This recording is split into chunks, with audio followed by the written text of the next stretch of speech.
大家好，我是罗罗妈。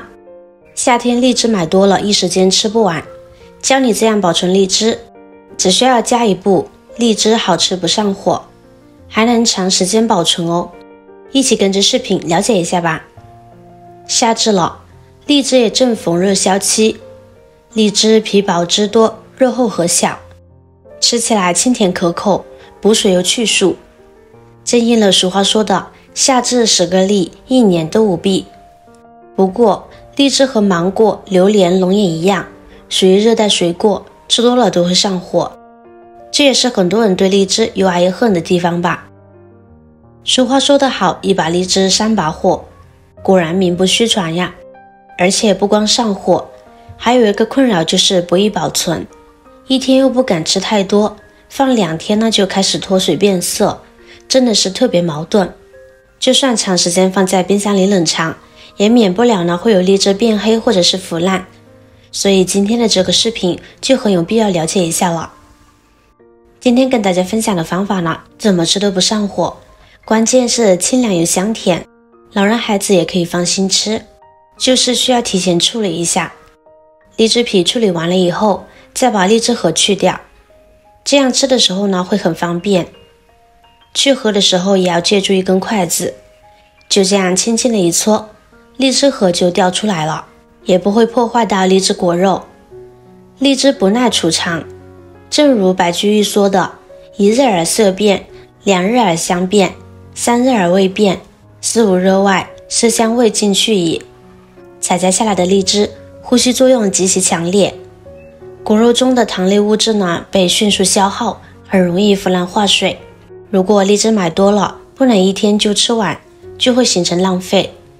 所以学会荔枝保鲜的方法呢是很重要的，能够让你在较长的一段时间内都能够吃上新鲜的荔枝。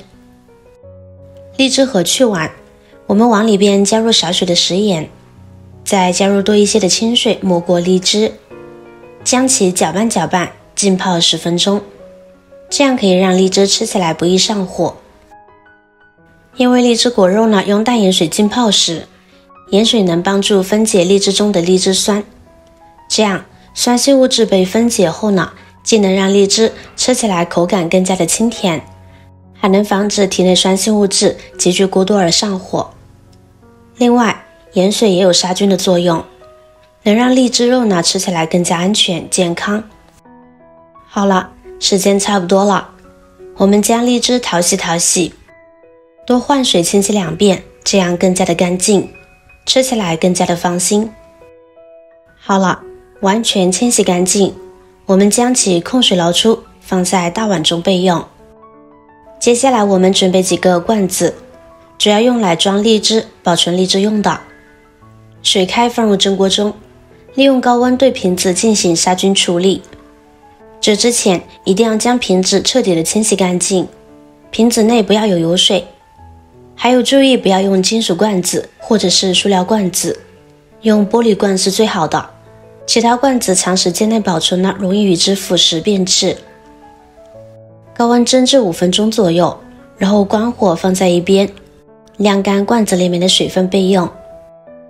现在准备一口干净的锅，往里边加入一些白冰糖。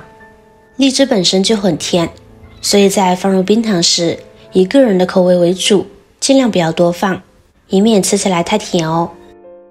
加入多一些的清水，大火煮开，将冰糖煮至融化。不好把握的朋友，可以在制作的过程中呢，随时尝一下糖水的甜度，然后根据个人口味对冰糖或水来酌情添加。冰糖全部融化呢，就可以把荔枝倒进来了，中大火继续煮。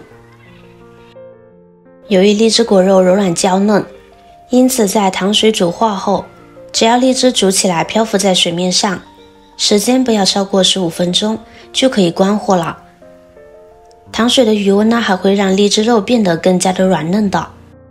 如果煮时间长了，荔枝肉容易煮烂，吃起来口感就不好了哦。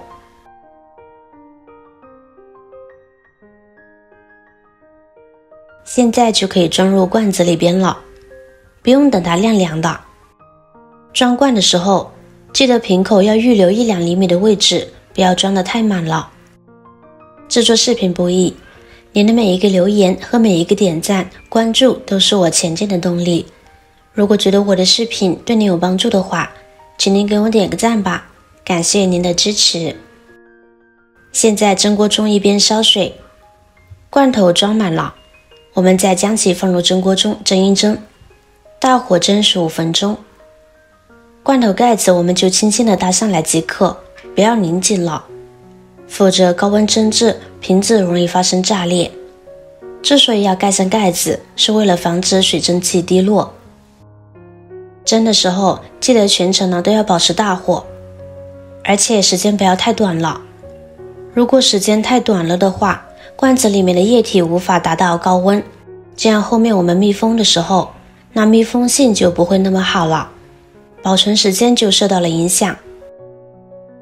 好了，时间到，快速的将其取出来，迅速的盖上盖子密封起来，然后就等它自然冷却就可以了。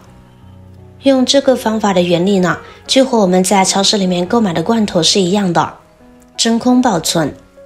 等它慢慢的冷却下来后，就会自然的把罐头盖子慢慢的吸得更加的紧实，从而可以达到长时间保存。等它彻底冷却下来后，放在冰箱里面冷藏，可以保存小半年都没有问题。所以荔枝除了生吃，不如也试试这个糖水荔枝罐头的做法吧。果肉呈半透明凝脂状，吃起来清甜可口，还不易上火。关键是这种方法既保存时间长了，而且家里的老人孩子呢特别喜欢吃。因为鲜荔枝的保存周期短，再加上去核难等原因，所以在市场上也很少见到荔枝罐头的身影。而自己在家制作没有难度，不到半小时就能做好，而且没有任何添加剂。这种做法也是将新鲜荔枝长时间保存的一种方法。在炎热的午后吃上几粒，凉丝丝甜润润的，别提多过瘾了。喜欢的朋友一定要试试。好了，今天的视频到这里就分享完了。如果我的视频对你有帮助的话，记得点赞、转发、分享哦，希望可以帮助到更多的朋友。点击我的视频头像，还可以观看更多的美食和生活技巧。每天也都会分享不同的精彩视频，别忘了关注我哟。感谢您的支持，我是乐乐妈，我们下个视频见。